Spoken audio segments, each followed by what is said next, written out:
Hello there, everyone, and welcome to spring. Well, almost. I'm recording this in the morning. Spring doesn't arrive until 5:24 this afternoon. But, hey, come on. It's first day of spring. Awesome. The sun is shining in my face, but I'm still looking at snow in front of me, and you know what? It's going to go away this week. It's going to get up in the 40s. Yeah, it's all going to melt. Psalm 130, that's our Mellow Monday Psalm of the week, the psalm that we will be looking at this coming Sunday. Out of the depths I cry to you, O Lord. Lord, hear my voice. Let your ears be attentive to the voice of my supplications. You know what my supplication is right now? Lord, get me out of winter. I think a lot of us are thinking that same thing. We want those nice warm days of spring and summer to be here. So Lord, hear our voice, please.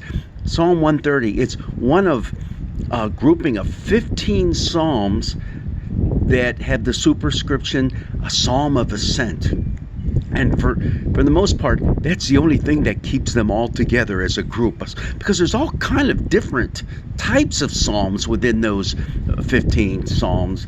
That you have your laments, both individual and corporate. You have songs of thanksgiving. You have one psalm in there that's a royal psalm meant for a king, probably the anniversary of his coronation. So it's all over the place, but they're all grouped together in the Psalter like that, and your guess is as good as mine as to why. There's some very logical reasons why scholars think that this was put together this way. One, there's 15 steps leading up into the main worship area in the temple, and perhaps a priest stood on each step singing one of these psalms. Also, you're always moving upwards when you're walking into Jerusalem and into the temple. So you're ascending, psalms of ascent. And they lend themselves very well to singing.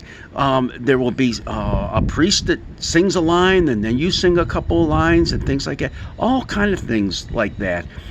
Pilgrimage type of psalm. Making your way to Jerusalem for one of the high holy days. All right, so Psalm 130 is one of them, but it really is classified as a psalm of lament. In fact, there are 7 psalms in the Psalter that the medieval church said these are penitential psalms that every single day you should be on your knees and reciting these psalms. Hey, my knees aren't going to take that. Okay, they said, at least do it every Friday. You want to do that? Yeah. I'll have to look up what all those psalms are, and it won't take me that long, but Psalm 130 is one of them. And I just gave you the reason why it is a psalm of lament. I'm crying to you out of the depths, O Lord. And there's lots of reasons why we could be in the depths. One of them truly is, I'm just tired of all this cold and snow. And that's a very real thing. People get depressed a lot during these dark days of winter. So come on, lift up our spirits out of here, Lord. Bring us that warmer weather. That's kind of a selfish way to pray, but actually it's one that's deeply embedded in our hearts sometimes. But here this is the real reason he gets into that. Whoever the author of this psalm is. If you, O Lord, should mark iniquity, Lord, who could stand? In other words, if you're going to sit there and keep a running tab of all my sins, I'm in trouble. Who can possibly stand before you? Nobody. But here's the good news. But there is forgiveness with you, so that you may be revered. Yeah, there's forgiveness. Wait a minute. People talk about forgiveness only being New Testament stuff. Jesus dying on the cross for us. There is forgiveness all through the scriptures, people. Everywhere. The Old Testament is full of a loving, gracious God who time and time again forgives his people. And because we know that, here's the next part of the psalm. I wait for the Lord. My soul waits. And in his word, I hope.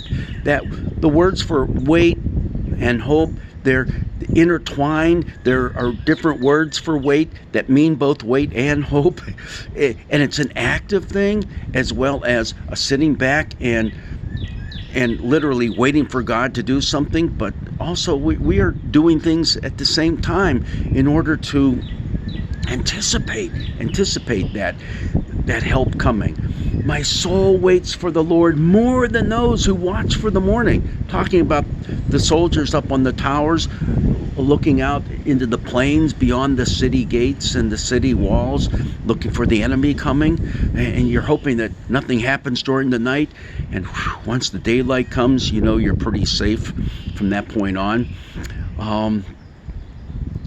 Oh Israel. Now, once you and the person who's writing this psalm realizes that God is there and God is coming to your rescue. Oh Israel, hope in the Lord, for with the Lord there is steadfast love. That's that chesed, that thing we're always waiting for and we long for, that kindness, that mercy. And with him is great power to redeem. This is a perfect psalm for us to recite and look at and read and meditate on during the season of Lent. Israel, hope in the Lord, for with the Lord there is steadfast love, and with him is great power to redeem. It is he who will redeem Israel from all its iniquities. This psalm is a psalm for you. It's a psalm for me. It's a psalm for all humankind. God will be our Redeemer. And in Christ, we have that Redeemer. Okay, everybody. Should I just sit out here on the porch and stay cold until 5:24 where I can really whoop it up because spring is here? No, I'm going back inside to have a nice hot cup of coffee. God's blessings be with you this day.